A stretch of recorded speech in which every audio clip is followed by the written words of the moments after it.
கவிதை பிழை வந்து திருவிளையாடல் புராணம். இது யார் எழுதுனான்னு பார்த்தீங்கன்னா பரஞ்சோதி முனிவர். கட்டோருக்கு சென்ற இடமெல்லாம் சிறப்பு செய்வது தமிழ் கூறும் நல்லுலகம். அரசரும் புலவருக்கு கபரி வீசுவர். கண்ணுக்கு எட்டிய திசை வரை தெரியும் நிலங்களுக்கு புலவருக்கு கொடையாக கொடுத்து மகிழ்வர். இறைவனுக்கும் புலவரின் அறிவை போற்றுபவர். அறிவில் சிறந்த புலவருக்காக தூது செல்வான். புலவரது அறிவு பெருமையை உணர்த்துபவர். இதில் வந்து திரு ஆலவாய் காண்டம் அப்படிங்கிற காண்டத்தை பார்க்க போகிறோம். இது படலம் வந்து இடைக்காடன் பிணக்கு திருத்த படலம்.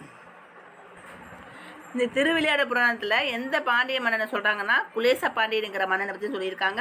பாண்டிய நாட்டை ஆட்சி புரிஞ்ச குலேச பாண்டியன் என்னும் மன்னன் தமிழ் புலமையில் சிறந்து விளங்கினான். கபிலரின் நண்பரான இடைக்காடர் என்னும் புலவர் தாம் இயற்றிய கவிதையினை மன்னன் முன்பு பாட அதை பொருட்படுத்தாமல் மன்னன் புலவரை அவமதித்தார். மனம் வருந்திய இடைக்காடனார் இறைவனிடம் முறையிட்டார். மன்னனின் பிழையை உணர்த்துவதற்காக இறைவன் கடம்பவன கோவிலை விட்டு நீங்கி வட திரு ஆலவாயில் சென்று தங்கினார். இதை அறிந்த மன்னன் தம் பிள்ளையை பொறுத்து அருளுமாறு இறைவனை வேண்டி இடைக்காரனருக்கு சிறப்பு செய்தான். இறைவனும் கோவிலுக்கு திரும்பினார். ஓகே, இதில் இருக்க பேராகிராஃப் இதுதான். பாண்டிய நாட்டுடைய ஆட்சி புரிந்த அரசன் பேர் என்னது? குலேச பாண்டியன். இதில் இருக்கிற கபிலருடைய நண்பராக இருக்கிற யாருன்னா இடைக்காடனார். அது எந்த இறைவனை வச்சு பாடினாங்கன்னு பார்த்தீங்கன்னா கடம்பவன கோவிலை, கடம்பவனத்தில் இருக்கிற இறைவனை வச்சு பாடியிருக்காங்க. அவர் கடம்பவன கோவிலை விட்டு நீங்கி எங்கே போய் தங்குதான்னு கேட்டிங்கன்னா வட திரு ஆலவாய். இதில் இருக்க கொஸ்டின் இவ்வளோ தான். அடுத்து பாடல் வரிக்கு போயிடுவோம். இந்த பாடலை ரீட் பண்ணிக்கோங்க. இந்த பாடலுக்கு சொல்லும் பொருள் மட்டும் போயிடுவோம். கேள்வியனன் நூல் வல்லான். கேள்வியனன்னா நட்பினன். பணுவல்னா நூல், தார்னா மாலை. கேள்வியனன்னா நூல் வல்லான், கேள்வியனன்னா நட்பினன், பணுவல்னா நூல், தார்னா மாலை. நெக்ஸ்ட்டு ஆலவாய்னா மதுரை. முக்கியமான பாயிண்ட், ஆலவாய்னா மதுரை. தார்னா மாலை. இறந்தன கடந்த, புகழ சொல்ல முடி தலை. இல்லை ஆலவாயின்னு என்ன பாருங்கள், மதுரை. முடின தலை. அடுத்து நெக்ஸ்ட்டு மொழிந்துனா கூறி, முனிவுனா சினம், உரைப்பனா கூற. முனிவுனது சினம். அடுத்து அகத்து உவகைனா மன மகிழ்ச்சி. வானவர்னா தேவர். தமர்னா உறவினர். ஆதிகளால்னா முதலியவற்றால். தொல்லை தொன்மையான. தொல்லைனா தொன்மையான. தன்பனை குளிர்ந்த வயல். தன்பனைனா குளிர்ந்த வயல். நீபவனம் கடம்பவனம். நீபவனனா கடம்பவனம். நீர்த்து விடுத்து. மாற்றம் பதிலுரை. மீனவனா பாண்டிய மன்னன். மீனவனா பாண்டிய மன்னன். இறைஞ்சுதல்னா பணிந்து வேண்டுதல்.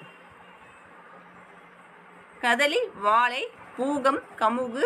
கவரி சாமரை. அதாவது கவரிமாவில் முடியில் செய்த விசிறியாகிய அரசு சின்னம், அதான் சாமரை. விதனம்னா மேற்கூரை. கதலிகை கொடி. செக்கை இருக்கை. செக்கைனது இருக்கை. கதலிகைனா கொடி. விதனம்னா மேற்கூரை. கௌவரினா சாமரை. பூகம்னா கமுகு. கதலினா வாழை. அடுத்து இதில் மனப்பட பகுதியாக பார்த்தீங்கன்னா இந்த பாடல் பற்றி கொடுத்துருக்காங்க. மன்னன் புலவரிடம் மன்னிப்பு வேண்டுதல். இதில் வந்து புண்ணிய புலவிரியான் இப்பொழுது இடைக்காடனருக்கு பண்ணிய குற்றம் எல்லாம் பொறுக்க என பரவி தாழ்ந்தான். நுண்ணிய கேள்வியோரும் மன்னா நீ நுவன்ற சொல்லா தண்ணிய அமுழ்ந்தால் எங்கள் கோபத்தி தனிந்தது என்ன. இதில் வந்து சொல்லும் பொருளும் பாருங்கள். நுவன்றன கூறிய, தண்ணி என குளிர்ந்த, என்னென்னா அசை சொல். இதுக்கு பொருள்லாம் கொடுத்துருக்காங்க, பார்த்துக்கோங்க. யார்கிட்ட சொன்னாங்கிற மாதிரி கொஸ்டின் கேட்கலாம். அதனால் இந்த பொருட்களை நல்லா வாசிக்கோங்க. அடுத்து நெக்ஸ்ட் இலக்கண குறிப்பு போயிடலாம். கேள்வி என்னென்னா வினையிலனையும் பெயர் காடனுக்கும் கபிலனுக்கும்னா எண்ணுமை. கேள்வியானனா வினையிலனையும் பெயர் காடனுக்கும் கபிலனுக்கும் அப்படி வெளிப்படையே வந்ததுனால அது எண்ணுமே வரும். அடுத்து நெக்ஸ்ட்டு தனிந்தது. தனி கூட்டல் இத்து கூட்டல் இந்து கூட்டல் இத்து கூட்டல் ஆ கூட்டல் தூ. இது தனிங்கிறது பகுதி, இத்துங்கிறது சந்தி, இந்தானது விகாரம், இத்து இறந்த கால இடைநிலை, ஆ வந்து சாரியே, தூ வடக்கே வினைமுற்று விகுதி.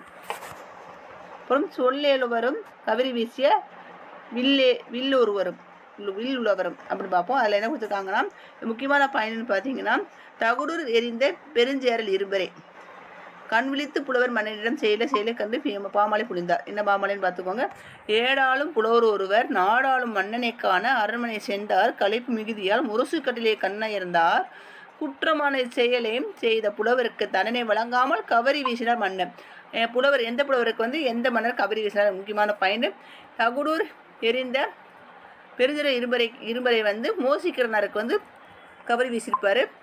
அது எந்த பாடவழி கொடுத்துருக்காங்க, இந்த பாடவழி எந்த நூலில் இடம்பெற்றிருக்குன்னு கேட்கலாம். மாசர விசித்த வார்புறும் வல்பின். இது வந்து புறநானூற்று பாடல். எந்த மலர் யாருக்கு கவரி வீசினார். ஓசிக்கிறதுங்கிற புலவருக்கு தகடூர் எரிந்த பெருஞ்சரல் இரும்பரை கவரி வீசினார். அடுத்து நூல்வெளி பாருங்க.